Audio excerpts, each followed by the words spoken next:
Tetelestai. Libertação, episódio 4.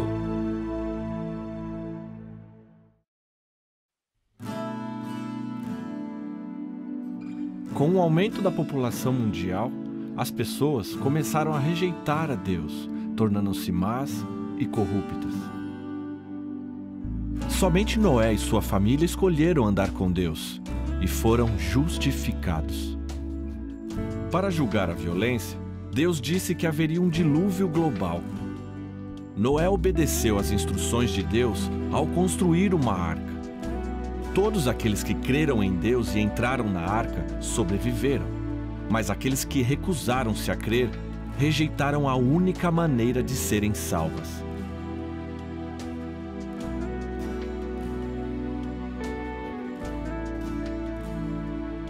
Anos mais tarde, Deus escolheu Abraão para ir à terra de Canaã e tornar-se o pai de uma grande nação.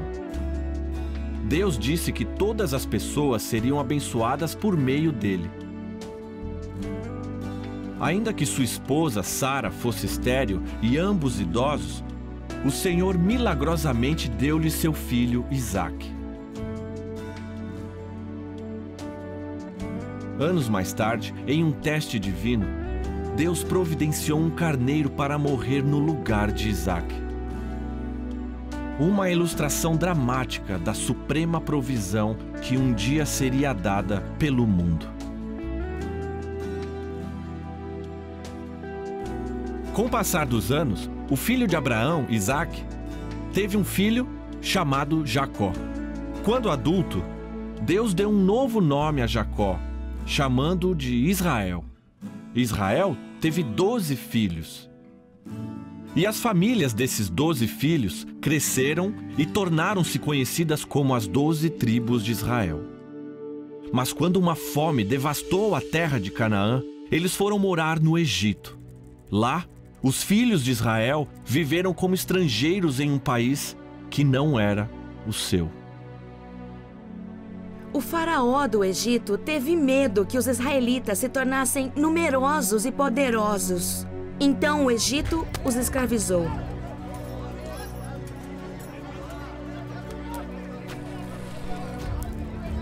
Êxodo 1:14 diz: assim lhes fizeram amargar a vida com dura servidão, em barro e em tijolos, e com todo o trabalho no campo. Com todo o seu serviço em que os obrigavam com dureza. Então, para controlar a população israelita, o faraó ordenou a todo o seu povo: lancem ao Nilo todo menino recém-nascido, mas deixem viver as meninas. Foi durante este momento tumultuoso na história que um bebê chamado Moisés nasceu em uma família israelita. Pela fé, seus pais ousaram desafiar o decreto do rei e esconderam o bebê por 3 meses. Quando já não podia mais escondê-lo, pegou um cesto feito de junco e o vedou com piche e betume. Colocou um menino nele e deixou o cesto entre os juncos, à margem do Nilo.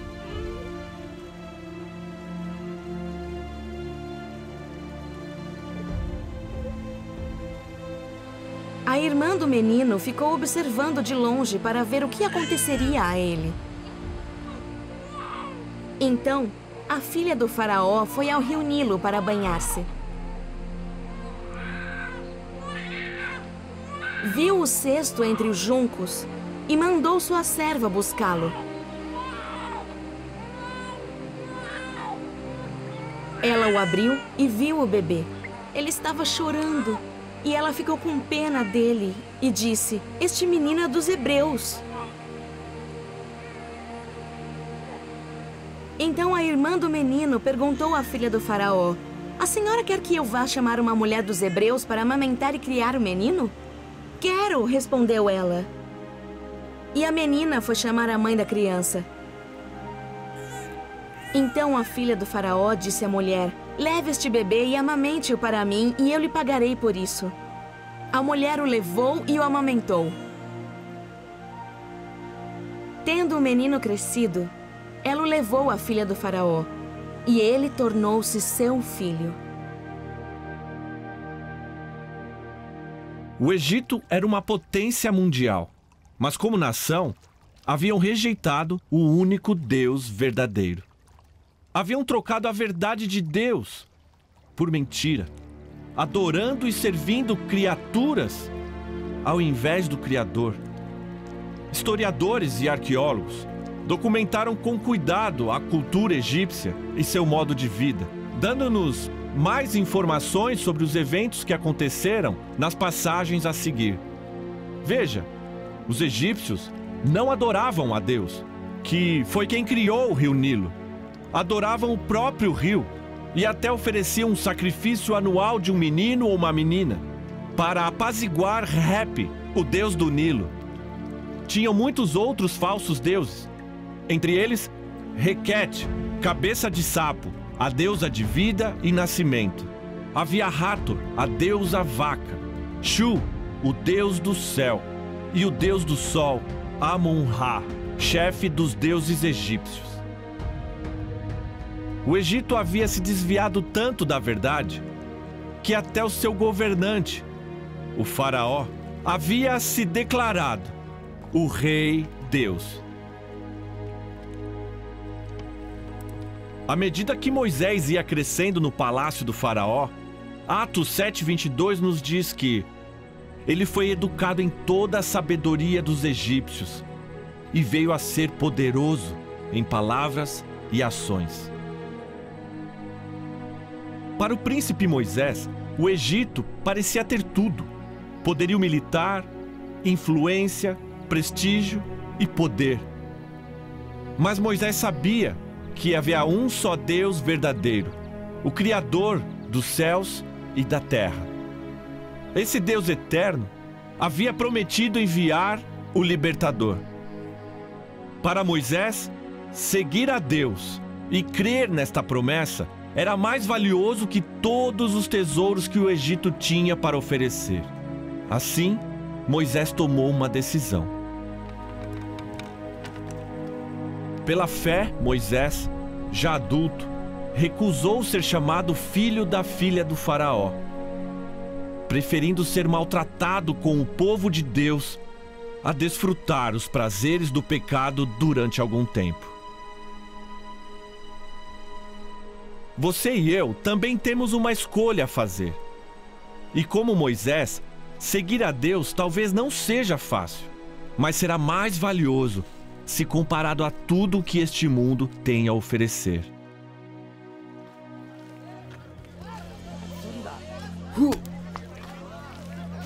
A Escritura nos diz que um dia, em uma tentativa de fazer justiça pela sua própria força, Moisés matou um egípcio.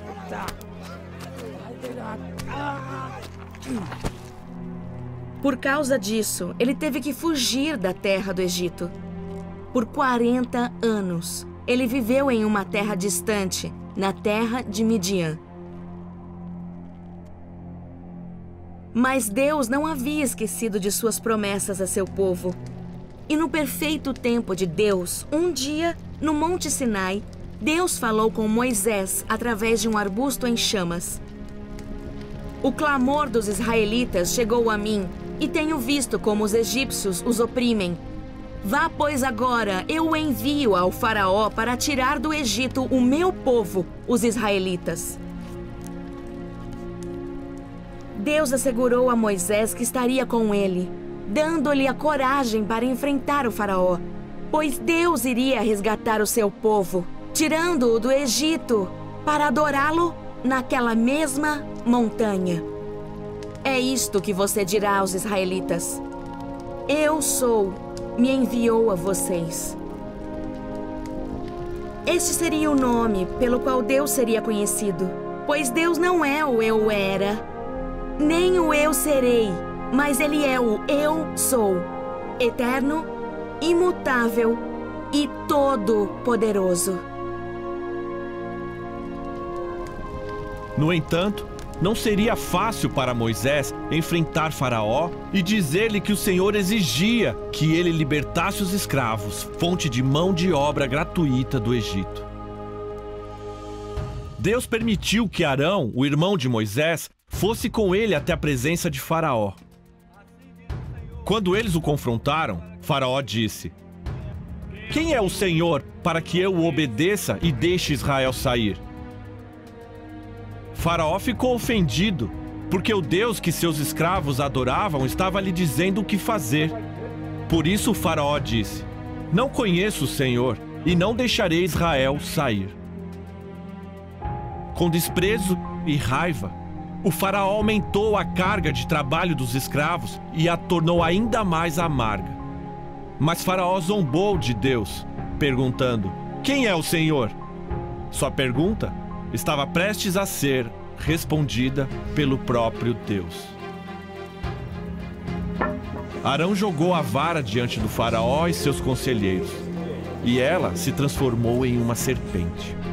Como aquela vara se tornou cobra? Pelo poder de Deus. Mas Faraó não se impressionou. O Faraó, porém, mandou chamar os sábios e os feiticeiros. E também os magos do Egito fizeram a mesma coisa por meio das suas ciências ocultas. Cada um deles jogou ao chão uma vara e estas se transformaram em serpentes. Como a vara dos feiticeiros transformaram-se em cobras? Bem, de acordo com a Bíblia, há só duas fontes de poder sobrenatural disponíveis: de Deus ou de seus inimigos, Satanás e seus demônios. Os feiticeiros sabiam, ou talvez não, que dependiam de poderes demoníacos para produzir cobras. Talvez tivessem orgulho de seus poderes. Mas lembre-se, a Bíblia diz que Satanás é mentiroso e enganador. E embora seja completamente mau e perverso, pode não parecer ao oferecer soluções ou poder.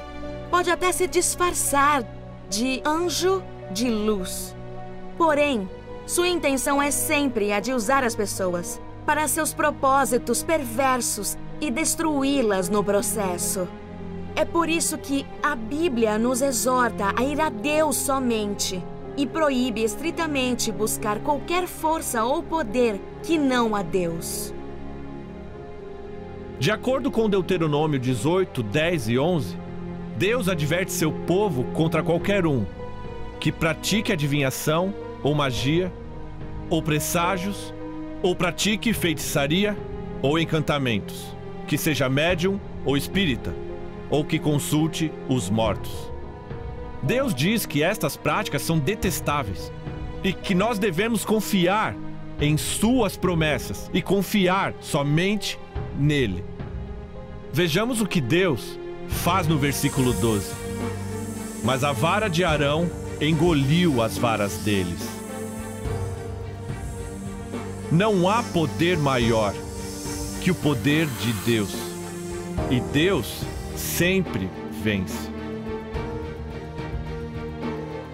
Porém, o coração do faraó se endureceu e não os ouviu, como o Senhor tinha falado.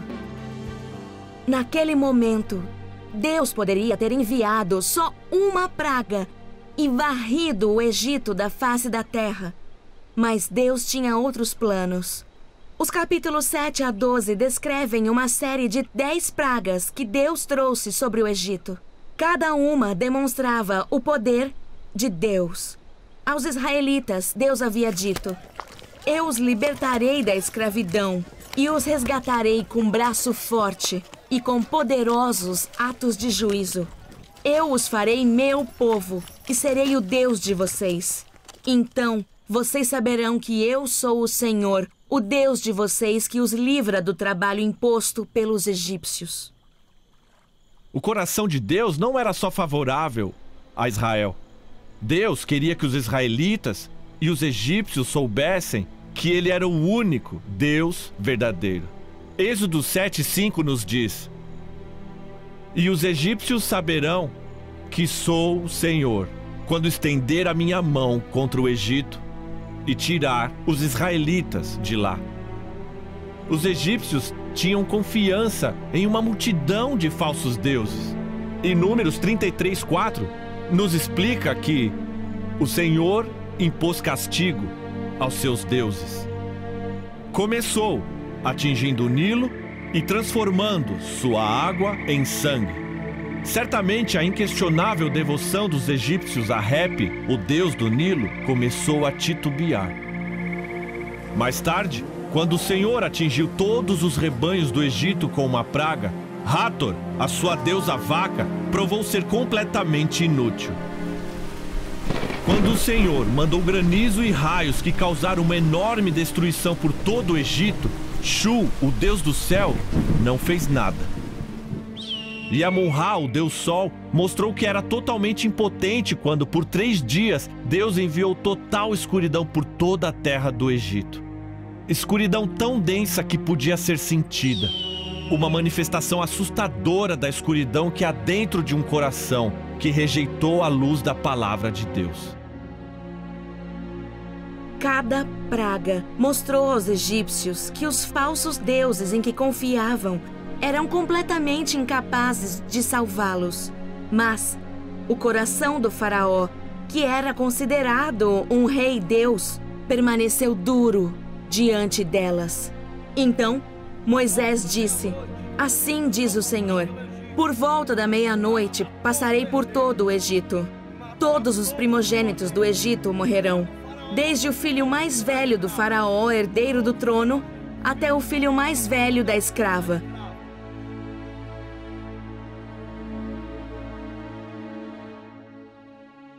À meia-noite, o Senhor mandaria o anjo da morte para matar o primogênito de todas as famílias. Havia somente um jeito de escapar da morte. Deus disse: todo homem deverá separar um cordeiro para sua família, um para cada casa. O animal escolhido será macho de 1 ano, sem defeito. Não quebrem nenhum de seus ossos. Escolham um cordeiro ou um cabrito para cada família. Sacrifiquem-no para celebrar a Páscoa.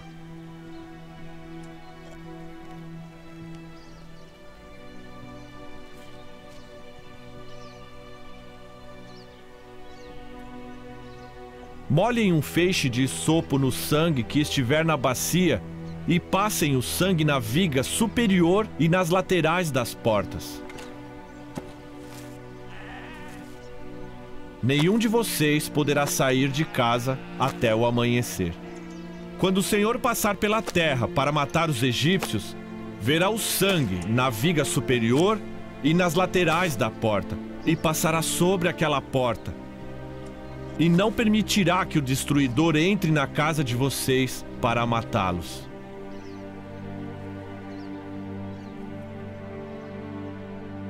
E se alguém ouvisse a mensagem de Deus através de Moisés, mas não colocasse o sangue nos batentes, somente saber a verdade o salvaria da morte? Não!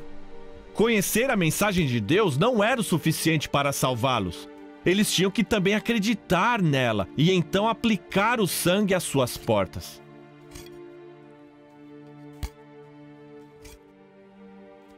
E se alguém decidisse que, ao invés de colocar sangue na porta, colocasse uma placa e na placa estivesse escrito: somos boas pessoas, somos religiosos, ajudamos os pobres, somos cumpridores da lei, procuramos viver em paz com todos? Talvez você também pense que Deus te aceitaria baseado nestas mesmas qualidades em sua vida. Mas o que aconteceria quando o anjo da morte passasse por aquela casa? Deus ficaria impressionado com as boas obras daquela pessoa e a pouparia? Não. Egípcio ou israelita, pobre ou rico, bom ou mau, nada disso importava naquela noite. Perante Deus, só um fator definiria se viveriam ou morreriam. Se um cordeiro perfeito e sem mácula morresse em seu lugar, Deus disse: quando eu vir o sangue, passarei adiante.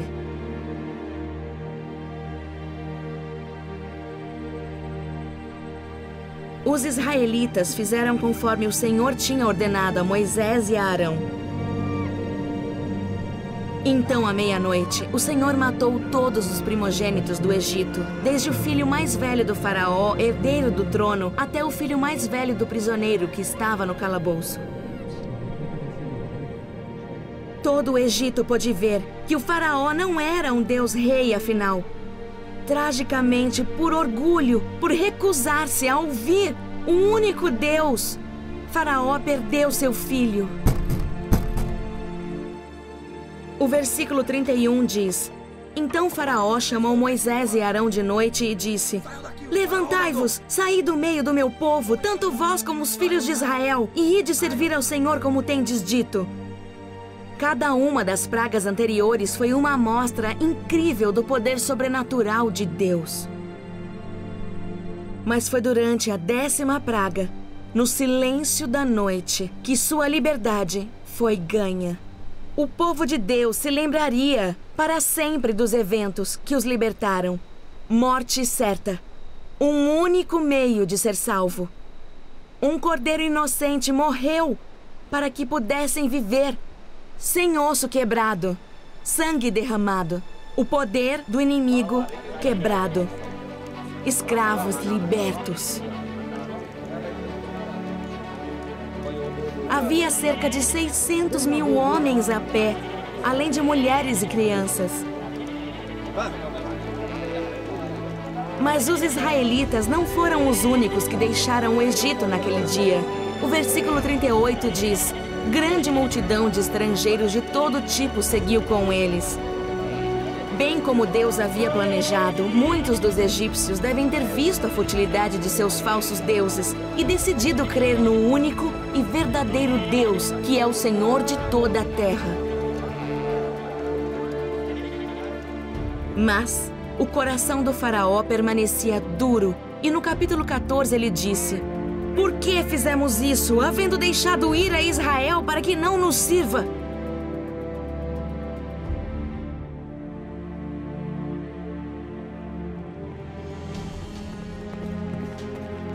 Todos os cavalos e carros de guerra do faraó, os cavaleiros e a infantaria, perseguiram os israelitas e os alcançaram acampados à beira-mar. Mas isto também estava dentro do plano soberano de Deus. E aos israelitas aterrorizados, Moisés disse: Não tenham medo, fiquem firmes e vejam o livramento que o Senhor lhes trará hoje, porque vocês nunca mais verão os egípcios que hoje veem. O Senhor lutará por vocês. Tão somente acalmem-se. Então, Moisés estendeu a mão sobre o mar, e o Senhor afastou o mar e o tornou em terra seca, com um forte vento oriental que soprou toda aquela noite. As águas se dividiram e os israelitas atravessaram pelo meio do mar em terra seca, tendo uma parede de água à direita e outra à esquerda. Quando os egípcios viram os israelitas fugindo, vamos ver o que diz. Todos os cavalos de Faraó, seus carros, cavalarianos, os perseguiram pelo mar. Mas Deus não permitiu que os egípcios nem chegassem perto dos israelitas, pôs cavalos em confusão e fez com que as rodas dos seus carros caíssem. E quando os israelitas haviam atravessado, Deus disse a Moisés para estender sua mão, por sobre o mar. E quando o fez, as águas voltaram e encobriram seus carros de guerra e os seus cavaleiros.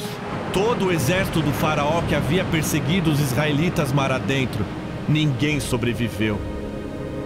Os israelitas estavam agora totalmente libertos da escravidão aos egípcios, para nunca mais serem escravos deles.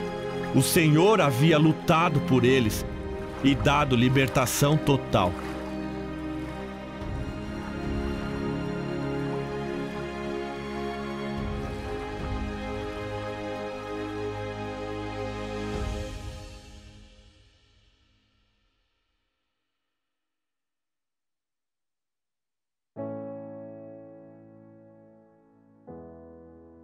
Deus milagrosamente preservou a vida de um bebê hebreu chamado Moisés. Quando adulto, ele escolheu seguir o Deus verdadeiro. Para Moisés, Esta decisão significou possíveis sofrimentos e perdas. Percebeu, no entanto, que os prazeres do Egito eram temporários. Mas a recompensa de seguir a Deus seria eterna. Talvez você também enfrente uma situação parecida. A decisão de seguir a Deus será tão recompensadora para você como foi para Moisés.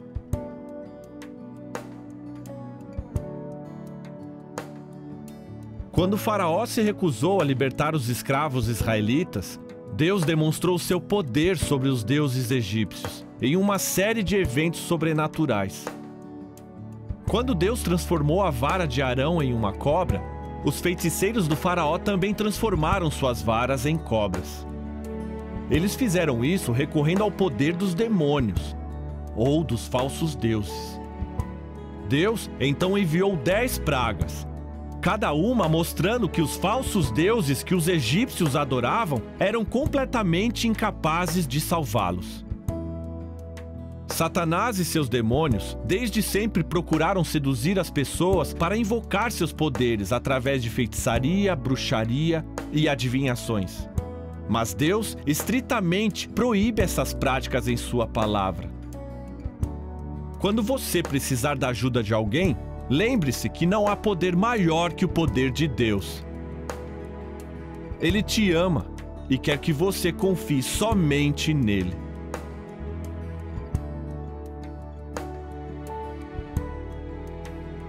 Durante a 10ª praga, Deus enviou o anjo da morte para matar o primogênito de cada casa. Mas ele também providenciou uma maneira do filho ser salvo. Deus disse que, se eles tomassem um cordeiro perfeito, o matassem e colocassem seu sangue na porta, o primogênito não morreria durante a praga. O cordeiro tornou-se o substituto para aqueles que creram em Deus e agiram conforme suas instruções. Estes eventos dramáticos estavam apontando para o futuro, quando Deus providenciaria um substituto que derramaria seu sangue por você, para dar liberdade eterna a você.